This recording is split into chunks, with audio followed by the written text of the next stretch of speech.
Wall Street trends lower as markets are eyeing a cautious Fed. Welcome to Market Insight. I'm Ludovica Brignola.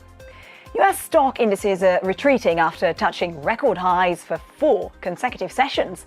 That's after the Fed delivered a hawkish message earlier this week, despite a fall in producer prices and inflation, and also as European indices are tumbling.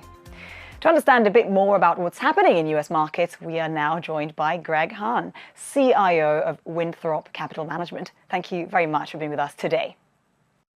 Good morning. So the market continues to predict a 68% chance of a Fed cut in September, and stocks in the US keep touching new highs, or at least they were until yesterday, right? Even though the Fed itself said this week it only sees one cut this year, that could be in December. So why the contradiction? So there's 2 polar opposite things that are happening right now. The economy is slowing. So the Fed's got us focused on this inflation picture, but really the underbelly here, the underneath is the GDP is growing. We had 1.6% in the first quarter. That trend seems to be continuing, and that would in our mind would dictate lower levels of interest rates. At the same time, this fiscal stimulus that the U.S. has, I mean, our budget deficits for the last 5 years have been well above 7.5%, and during the pandemic approaching 15%. All of that is stimulus that goes into the marketplace that's supporting economic growth. So the Fed's kind of in a pickle. They're looking at a slowing economy, but they've got this stimulus coming in through the fiscal side. And they're trying to calibrate based on levels of interest rates, and the fiscal side is very powerful right now. Right, we had softer inflation prints and PPI, yet something is still worrying the Fed. What is it? Which inflation components, for instance?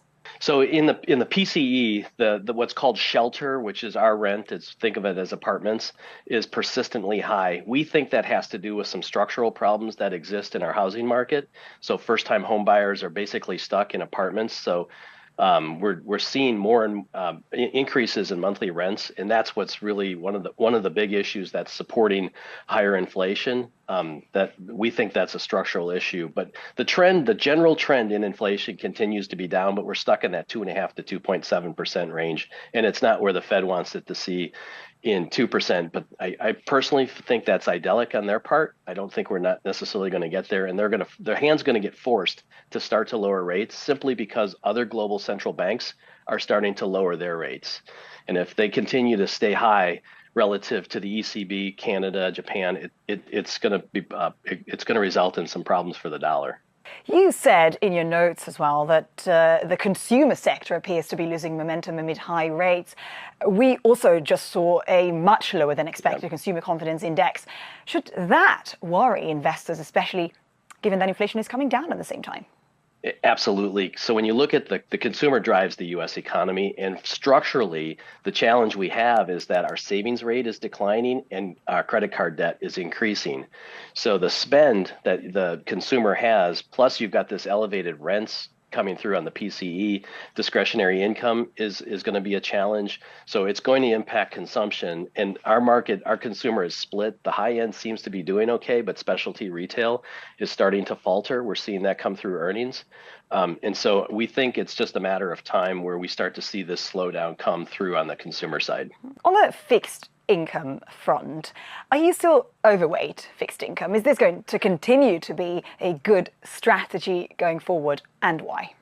So the short answer is yes. The fixed income. So we've seen the 10-year move from a 4.70 yield back at the end of April, and we're down to almost 4.25. We've almost had a 50 basis point move in the yield on the 10-year Treasury happened almost within 45 days. Big move, but real interest rates, when you adjust for the rate of inflation, are still positive. And believe it or not, real rates on fixed income securities are at their highest level since 2007, which is before the financial crisis. So investors are being compensated for the risk in the fixed income space right now. The labor market seems to be interesting right now, to say the least, because we are seeing mixed signals, right, such as high NFP, but then soft JOLTS report, unemployment ticking up at the same time.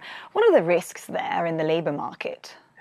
So I'm going to confess that we don't fully understand what's happening in the labor market, but there are some structural problems. We're stuck in the labor force participation rate is still down at a low level that we would normally expect to see an increase in the labor force participation rate, and workers are just sitting on the sidelines. And then the jobs that are happening right now, career growth is a challenge, especially for young people entering the workforce.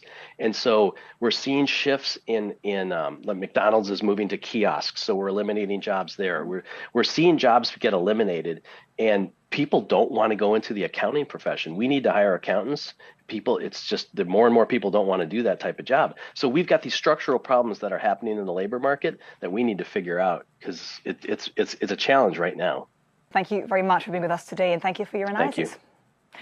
And that is your Market Insight. You can watch more videos on Reuters.com.